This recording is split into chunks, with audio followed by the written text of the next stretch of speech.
All right, I'm here with my buddy Brandon, the bearded chef, and we're going to just share with you a couple ideas about cooking this weekend. We hope you have a lot of fun this weekend and cook some great food. If you think you can't cook, Brandon's going to share a couple of tips with you to help you out and go from there. Brandon, yes, sir. Why do people think they don't cook, or what can you do to help people as far as helping them to cook? Okay, cook at home? Two things. I know most people see recipes and they're like, all right, well, that's a little too complicated, this, that, and the other. First thing is I would say is use recipes as a guideline. It's not the end-all be-all. It's not the Bible of cooking. It's just a guideline. That's it.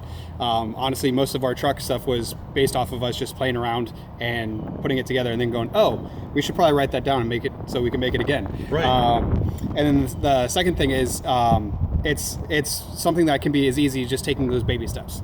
Just going to, all right, I got the first thing done. Take a second. All right, what's the next thing? And then just reset and keep going like that.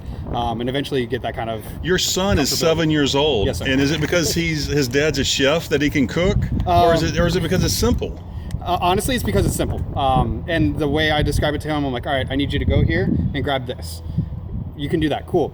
Now go and take this and bring that over there. All right, now grab this and put this with this. That's it. And he cooks with me all the time.